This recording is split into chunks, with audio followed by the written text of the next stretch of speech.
Latter-day Merlin. Okay. I'm your latter-day Merlin. So Richard wants credit as my latter-day Merlin as the latter-day Merlin to my Arthur. You know, I don't believe in kings. That's my problem, though. I can't really compare myself to a king because everyone is sovereign. Every human being, every fox and every bird and every tree is sovereign. And you're not supposed to violate the rights of a sovereign upon pain of death. And most humans will go, what consequence is there for me killing a turkey? Well, I'll tell you, every vegan on this planet will tell you they can't even be around the smell of meat. Because to them it is repulsive that people would even think to kill an animal. Now, call that a fringe philosophy, call that a specialized breed of humans, you know, who are just totally opposed to killing. Or maybe there's something to this that we're supposed to be here to uphold life and not to destroy it. And especially if we have been profligate in our ways for any length of time, like we, the West, and many other cultures have been, aren't we willing to examine everything right down to the way we raise and slaughter all of our foods? And everybody knows there's been a whole organic push to get away from antibiotics and hormones in meats and to try to do a lot more grass-fed animals and not feed them GMO corn, and because a cow was never meant to eat corn, probably wasn't meant to eat much soy either, or wheat. Certainly not some of the things they fed cows back in the era of mad cow disease, because the reason mad cow disease appeared is because beef was being fed to beef. They took the offal, or the innards and the entrails, from the slaughterhouses and they mixed it in with cattle feed so that cows could get more calories for less money. And unfortunately that creates a proliferation of something called prions, Prions, which are very, very severe agents of destruction in the brain and the body. They can affect your spinal cord and your brain, and probably your gonads too. But at any rate, prions are not common in grass. So cows probably would never get anything like mad cow disease unless they were fed the wrong food. They also were being fed the hormones and the antibiotics, which caused them to get mastitis, which is a swelling of the teats of the cow and the udders, and therefore the antibiotics were necessary to stop the animals from being dead by the time it was,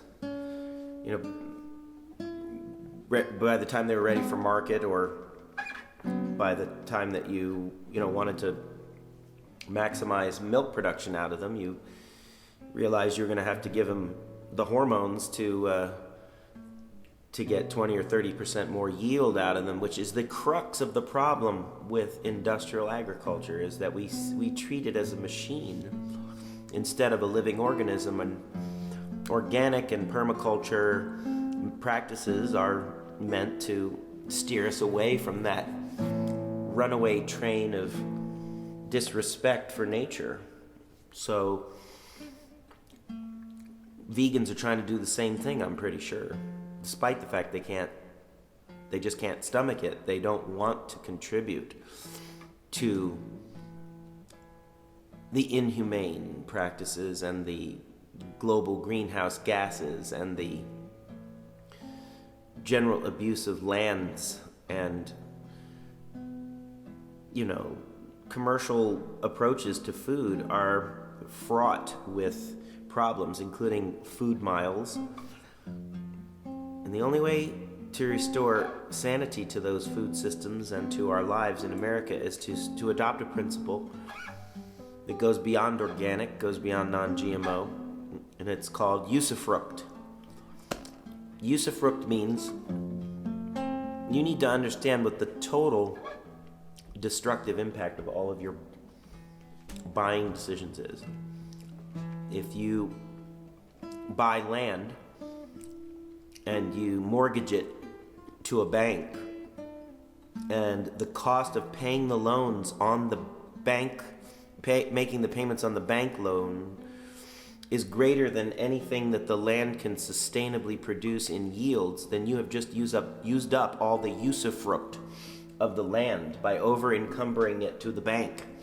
The same is true as if you put a fracking well on that land and you ruin all the water underneath of it so nobody else can ever use it again. That's called using up all of the usufruct of the land. And if you go through North and South Dakota, where there's this Bakken shale oil development boom, you'll discover that many lands have been ruined, absolutely ruined by fracking, because the chemicals either bubble back up in all the springs, or the water coming out of the ground is now flammable, or the soil itself just won't support life anymore. It's like destruction, utter raping and pillaging of the land for fracking.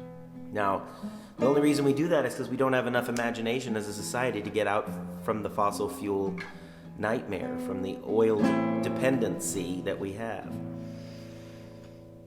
And people are going, well, if we mine our oil at home, doesn't that help us get off of Saudi Arabian oil? Yeah, but not at the expense of the land and the people and the water. Fuck that. In the last little while, how much of our own lands have we destroyed that could have been in the future productive lands, or that will now have to be bioremediated just to get them back to farmland again, just simply because we want pipelines to take the tar sands oil from Canada down to the Gulf of Mexico, and et cetera, et cetera. Why are they doing that? Well, because that's where all the damn refineries are in this country. There are no refineries placed throughout the rest of the country because they're so expensive to build that they only put them near where the terminals are for the foreign petroleum, which used to come in, or still comes in, on tankers into the Gulf. So that's where all of the refineries in the United States are built, is in the Gulf of Mexico. And so because nobody wants to invest in a refinery up by the Canadian border, they're gonna just pump the petroleum over land in a freaking pipeline at the risk of polluting aquifers and people's neighborhoods and shit. So why? Because they're not thinking, because they're not courageous, because they're lazy, because they don't want to step up to their ecological responsibilities, and because they don't have any vision of the future. And if that isn't a diseased state of mind and being, then I don't know what is. So I don't like to pathologize people, but this is the state of affairs that we find ourselves in, is where, nobody knows the consequences of getting in their car every day are dire. I stopped driving cars 2.5 months ago because I can't be telling you these words in my integrity if I believe that fossil fuels, or even fiat currency, to get on another subject, have any hope of delivering us from our current plight. Unfortunately, I'm having a struggle with money in my life because I have declared war on mammon. To me, mammon means gross materialism, means the worship of things material, but it also means losing the natural capital. It means losing the natural and social capital that is bigger and better and more enduring in the long run than any industrial capital that you could ever amass or generate through industrial activity. Therefore, if we don't want to denude the entire generative capacity of this planet, the usufruct of the entire globe, by precipitating, climate change, which will result in desertification of the middle latitudes between 2050 and 2100, which means all agricultural will move to the far north latitudes or the far south latitudes, which will destroy all the existing infrastructure for agriculture, or cause it to have to be moved. If we don't want that, then we have to say, okay, turn the ship. We know we hit an iceberg, but we're just going to hope that we don't hit any more of them. Like, we don't want to head into an ice field, right? Okay, if we don't turn the ship, we're going straight into an ice field. This is going to tear the whole hull of our ship out. And that's actually what's happened with this new administration in Washington, is that instead of the captain saying, yeah, we hit an iceberg, yeah, we need to shore it up and get to a port as soon as possible and stop all this, traveling at warp speed across, the ice-strewn fields of the North Atlantic, we need to realize that the current administration has said, full steam ahead. Just keep on plowing right through those icebergs, because it don't matter to us. In a sense, somebody in the economic sphere of this planet has decided that it's better to grossly exploit everything that is left on this planet and leave nothing for future generations, use up all the usufruct of the planet, the generative capacity of the planet now, and forget about the future. Either they don't realize the implications of what they're doing, or they are consciously striving to do just this. It's called a fire sale mentality, which means everything is for sale because its worth has been compromised anyway. Like, the whole planet should just very well be scuttled right now, and whoever lives to fight another day will be remaining at the end of 2100. But you can bet that there will be no agriculture in the middle latitudes. There'll be no 9 billion person population on this planet. There'll be something on the order of 4 to 5 billion at max, maybe 3.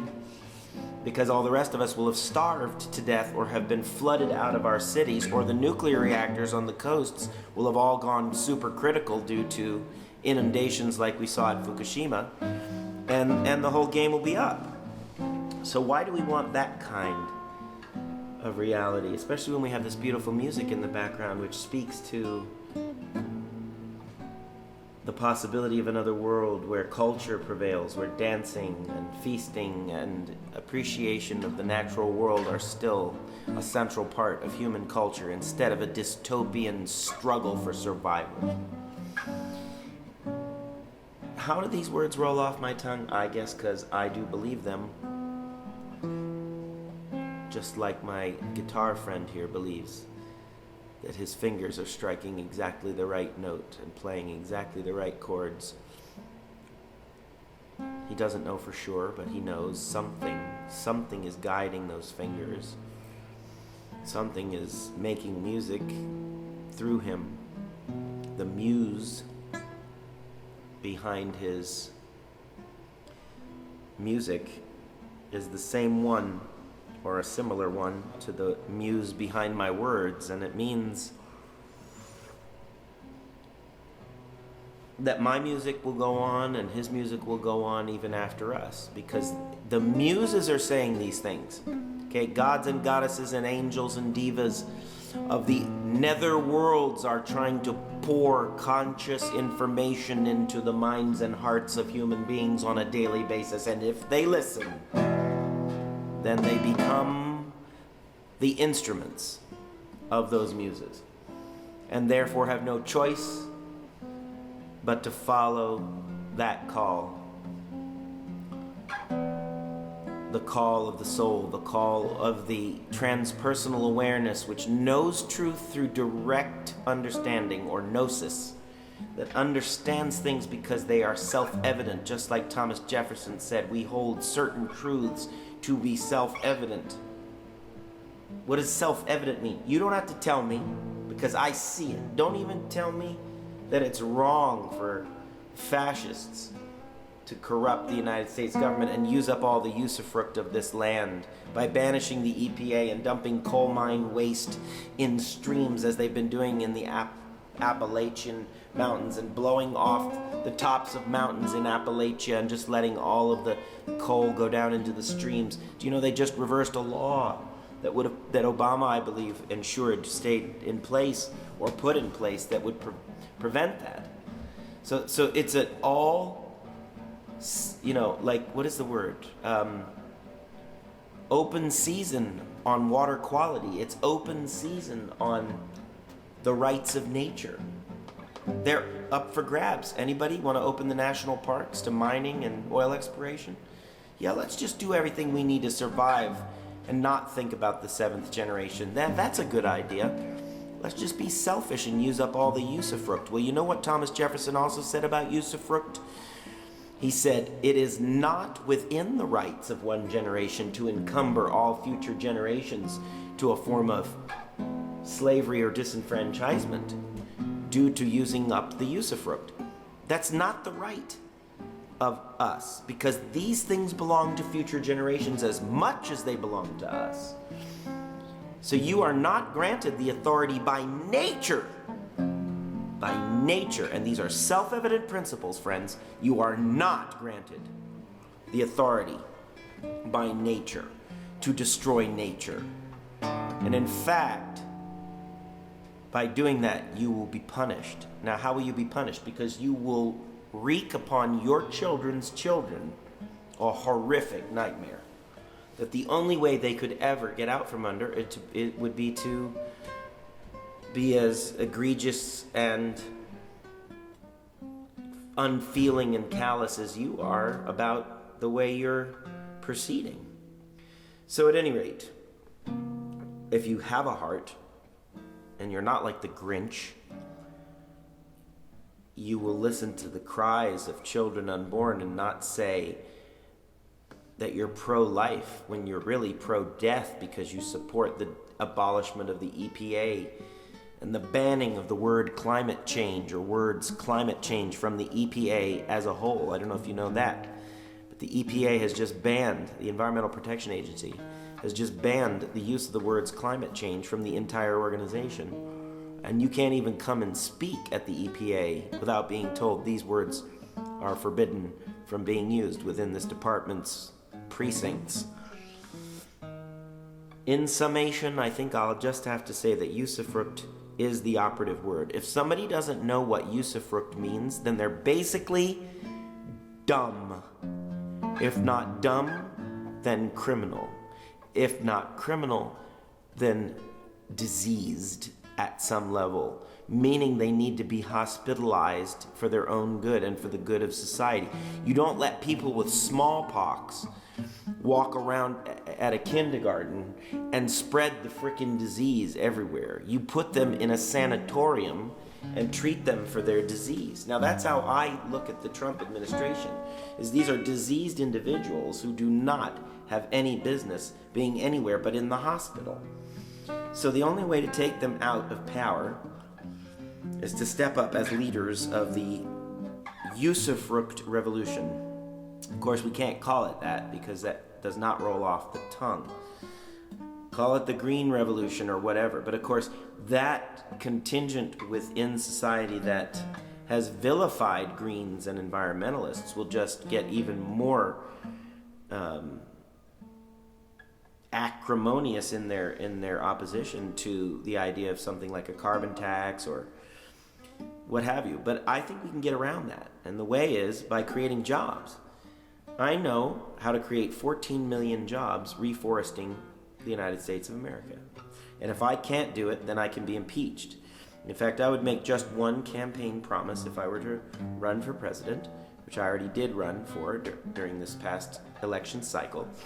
Then the next time, in 2020, I will say, my one campaign promise is to create at least 14 to 20 million jobs reforesting the country and improving our overall usufruct through a natural capital philosophy of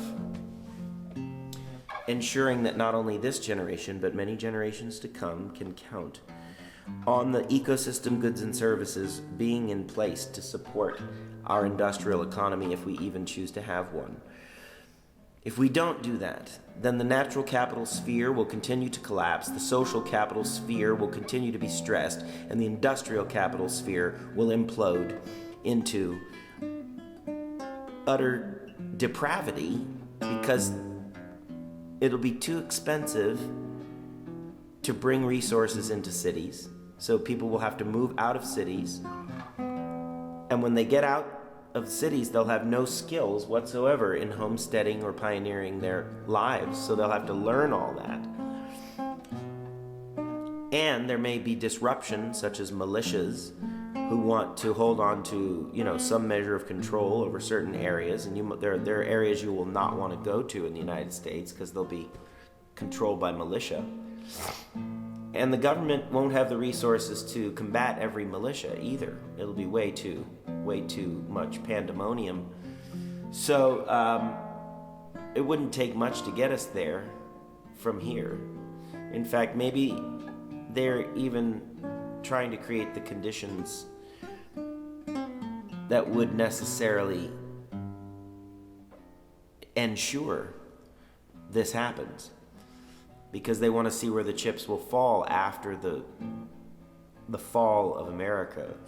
But at any rate, I have another alternative, which is to say, if the biomass revolution cannot be inaugurated nationwide, then let's just do it out here in Ecotopia. Let's do it in California, Oregon, and Washington. And then we'll have our own economy. We'll have our own leadership. And all you have to do is stay away from the federal troops that will be imposed upon us, because we don't want to play ball with Washington's gross agenda of drill baby drill and bomb the Arabs into submission and let Israel lord a nuclear weapon over Iran because they're the chosen ones. And, don't give up on any oil subsidies. Don't set any emissions limits for industry. Don't encourage emissions reductions. Don't do any of those things that would reduce the number of particles of carbon dioxide and soot and filth in the air. In summation, as I said, Bill McKibben has said that the commons known as the atmosphere, which we all depend upon for every breath, are being treated as an open sewer by the petroleum industry, because you as a person are allowed to believe that burning fossil fuels isn't destroying the planet. And you don't pay the proper amount at the pump for that privilege. If you're going to pay to destroy the planet, it should cost a lot. It should cost $20 a liter, not a gallon, $20 a liter, just to be able to say, yeah, I got to destroy the planet today for a while. Because that is a very expensive game you're playing.